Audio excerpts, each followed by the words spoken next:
Selamat pagi para sahabat GPIB. Bertemu kembali dalam Renungan Morning Call GPIB Kamis 14 Desember 2023 bersama dengan saya, Pendeta Okto Immanuel Jonas Lamsihar Tarigan. Apa kabar Bapak Ibu Saudara yang dikasih oleh Tuhan bersama dengan adik-adik? Saya berharap kita semua dalam kondisi yang sehat dan terpelihara dengan baik oleh Allah.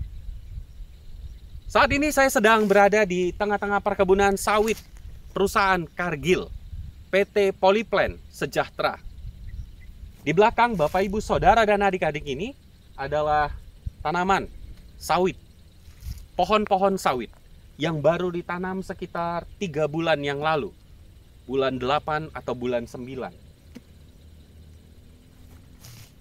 Sebelumnya, perusahaan ini telah berdiri, perkebunan sawit ini telah berdiri, dan tanaman sawit yang ada di sini sudah berusia sekitar 28 sampai 30 tahun. Dari tahun 1994, perkebunan sawit ini pertama-tama masuk, dan sampai sekarang tahun 2023 memberikan dampak yang cukup signifikan dalam menunjang perekonomian dan kehidupan sosial masyarakat di air upas secara khusus.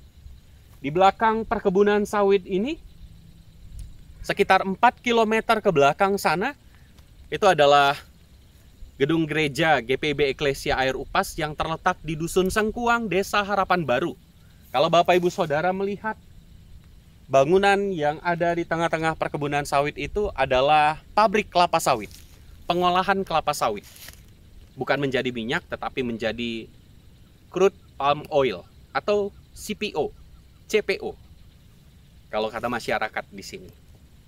Saya mengambil posisi di sini untuk menyampaikan renungan dan juga firman Tuhan pada pagi hari ini. Maka sebelumnya saya mengajak dan mengundang para sahabat GPIB untuk menyiapkan hati dan pikiran kita, Alkitab, dan kita berdoa mengawali pemberitaan firman ini atau renungan. Mari kita berdoa. Sungguh kami boleh mengucap syukur kepadamu ya Tuhan untuk kebaikan dan cinta kasih-Mu di pagi hari ini. Sekarang kami boleh bertemu kembali, berkumpul kembali dalam renungan Morning Call GPIB. Pada pagi hari ini Kamis 14 Desember 2023. Maka dari itu ya Tuhan, bersamalah dengan kami, bersamalah ya Bapa. Dan biarlah kami boleh bersuka cita untuk menikmati firman-Mu dalam mendengarkannya dan merenungkannya. Berfirmanlah ya Bapa melalui Putra-Mu Yesus Kristus, dan mampukan kami untuk mendengarkannya dalam kuasa Roh Kudus. Terpujilah Engkau. Amin. Tema dalam renungan pada pagi hari ini yang ditetapkan oleh Sabda Bina Umat GPIB adalah mengenal keadilan Allah. Bacaan Alkitab atau firman Tuhan berdasarkan kitab Mika pasal 6 ayat 5. Saya akan membacakannya bagi kita semua. Umatku, baiklah ingat apa yang dirancangkan oleh Balak Raja Moab, dan apa yang dijawab kepadanya oleh Bileam bin Baor, dan apa yang telah terjadi dari Sitim sampai ke Gilgal, supaya engkau mengakui perbuatan-perbuatan keadilan dari Tuhan. Demikianlah firman Tuhan, terpujilah Kristus, Maranatha. Para sahabat GPIB, ada banyak orang yang mengatakan seperti ini sebagai seorang Kristen, bahwa ketika ia merasakan penindasan, diperlakukan secara tidak adil, ditipu, dan seterusnya, lalu ia berdoa memohon kepada Tuhan, Tuhan tolong dan bantu saya. Itu hal yang umum untuk dilakukan oleh seorang Kristen. Sah-sah saja, tidak ada yang salah dengan hal tersebut atau tindakan tersebut.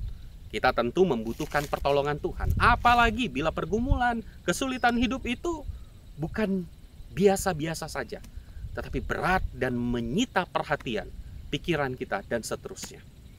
Maka hal yang umum itu akan dilakukan. Ini juga diangkat oleh Mika, bahwa pada saat itu ada banyak orang-orang Israel dan juga Yehuda memohon pertolongan Tuhan karena mereka merasakan kesusahan, kesulitan hidup yang dirasakan atau yang dilakukan oleh Moab. bangsa Moab lewat rajanya Balak melakukan teror, penindasan, mengambil paksa tanah dan seterusnya yang ada di Yehuda maupun juga yang ada di Israel. Menghadirkan derita, kepelikan dalam persoalan-persoalan kehidupan di tengah-tengah kerajaan Israel maupun Yehuda. Melalui Mika pasal 6 ini, ayat 5. Mika atau firman Tuhan lewat Nabi Mika menyampaikan hal yang sangat-sangat menarik sekali. Ayat 5, bagian terakhir. Supaya engkau mengakui perbuatan-perbuatan keadilan dari Tuhan. Wow. Maksudnya apa? Bangsa Israel dan Yehuda ketika Mika melaksanakan tugas panggilannya, menyampaikan suara kenabiannya, situasi bangsa Israel dan Yehuda cukup pelik dalam kehidupan sosial dan juga spiritualitas. Mengapa demikian? Karena pada saat itu yang kaya menindas yang miskin. Pemerintah menetapkan pajak yang tinggi kepada orang-orang miskin. Penipuan, kebohongan, kecurangan dalam sistem berdagang di pasar itu terjadi. Dalam kehidupan spiritualitas, para imam yang ada di Bait Allah ataupun di tempat-tempat beribadah, mereka melakukan penyimpangan-penyimpangan moral dan seterusnya. Belum lagi ditambah umatnya juga melakukan hal yang sama. Ibadah yang dilakukan hanya sebatas rutinitas, tidak berkaitan dengan atau tidak diaplikasikan dalam aktualisasi diri. Dan tentu hal ini tidak menyenangkan hati Tuhan. Lewat Nabi Mika, Allah menyampaikan firman-Nya bahwa bagi seluruh pemimpin, bagi seluruh bangsa, bagi seluruh umat Allah, bagi seluruh bangsa-bangsa yang pun tidak mengenal Allah, Allah adalah yang berkuasa. Dalam beberapa kesempatan di Morning Call saya pernah mengatakan seperti ini. Segala sesuatu berasal dari Allah. Tapi pertanyaannya adalah, apakah segala sesuatu yang ada pada kita itu betul-betul datang dari Allah? Dari doa kita, dari permohonan kita, dari usaha dan kerja kita lewat doa yang kita sampaikan, panjatkan. Atau bisa jadi apa yang ada pada kita itu bukan berasal dari Allah. Sebagaimana bangsa Israel dan orang-orang Yehuda, umat Yehuda. Apa yang ada pada mereka belum tentu berasal dari Allah. Mengapa demikian? Tadi saya katakan, ada hal-hal yang didapatkan lewat penipuan. Ada hal-hal yang didapatkan lewat tindakan kecurangan. Ada hal-hal yang didapatkan dengan membuat orang lain menderita dan sengsara. Dan kepada orang-orang yang melakukan hal ini, Mika menyampaikan bahwa Allah yang berkuasa atas segalanya. Dan bagi mereka yang melakukan tindakan korup, tercemar, penipuan, menindas, merendahkan orang lain, Allah akan menegakkan keadilannya. Supaya mereka tahu bahwa tidak semua apa yang ada pada mereka itu bisa menyenangkan hati Tuhan.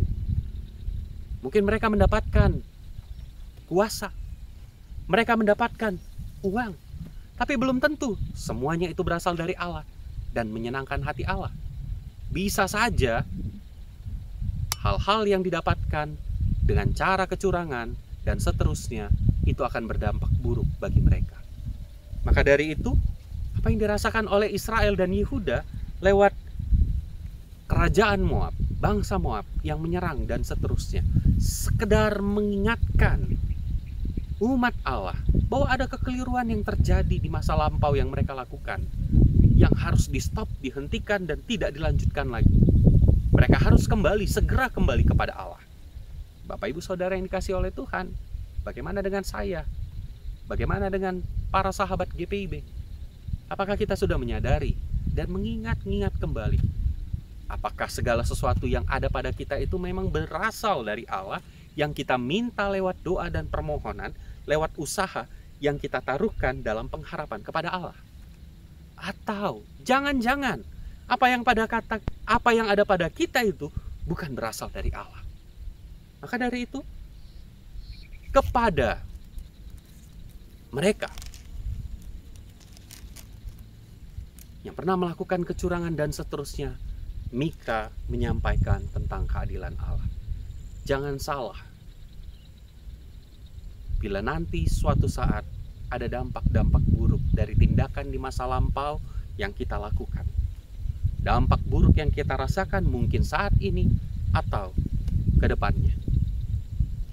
Maka dari itu, Bapak Ibu Saudara yang dikasihi oleh Tuhan bersama dengan adik-adik, ayo kembalilah kepada Allah. Ingat-ingat kembali apa yang sudah kita lakukan. Kalau ada kesalahan, maka minta maaf, mohon ampun pada Allah, dan ubahkan sikap hidup, perilaku, karakter kita, sehingga semua yang kita lakukan itu berkenan di hadapan Allah. Kita tidak bisa mengubah apa yang sudah terjadi di masa lampau, tapi kita dapat mengubah hari-hari kita pada saat ini dan ke depan. Kiranya firman Tuhan ini boleh menuntun saudara, para sahabat GPIB, dalam menjalani kehidupan di sepanjang hari ini. Berjalanlah bersama dengan Allah selalu, dan biarlah Ia yang menuntun kita. Terpujilah Kristus. Amin. Mari kita berdoa. Terima kasih Bapa buat firman-Mu yang boleh mengingatkan dan menyegarkan kembali kami. Mungkin ada bagian-bagian yang terhilang dalam hidup kami yang kami lupakan. Terima kasih ya Tuhan, lewat firman-Mu ini, lewat suara kenabian Nabi Mika kepada bangsa Israel dan Yehuda, firman-Mu ini boleh mengingatkan kami tentang apa yang kami lakukan di masa lampau. Bila mana itu tidak berkenan di hadapan Tuhan, maka saat ini kami mohon ampun, kami mohon maaf atas kelalaian, dosa yang kami lakukan, yang semuanya itu hanya mencemarkan kasih karunia Allah yang telah kami terima. Maka dari itu ya Bapa, ajarkan kami untuk berjalan ke depan, mengubahkan sikap hidup dan perilaku kami, agar kami tidak menyia-nyiakan waktu kesempatan yang Tuhan berikan di tengah-tengah dunia ini. Terima kasih ya Bapa, terima kasih buat firman. Dan di sepanjang hari ini kami serahkan perjalanan kehidupan kami. Tuhan tuntun dan peganglah tangan kami. Bapa, sertailah kami selalu. Melalui nama Putra-Mu kami berdoa, dan dalam kuasa Roh Kudus-Mu kami memohon. Amin. Jemaat Tuhan, demikianlah renungan Morning Call pada hari Kamis 14 Desember 2023. Saya Pendeta Okto Immanuel Jonas Lamsihar Tarigan. Saya pamit, undur diri. Sampai bertemu dalam Morning Call GPIB selanjutnya ataupun Night Call. Tetap sehat dan tetap berjalan pada jalan Tuhan. Terpujilah Kristus, Tuhan Yesus memberkati saudara. Amin.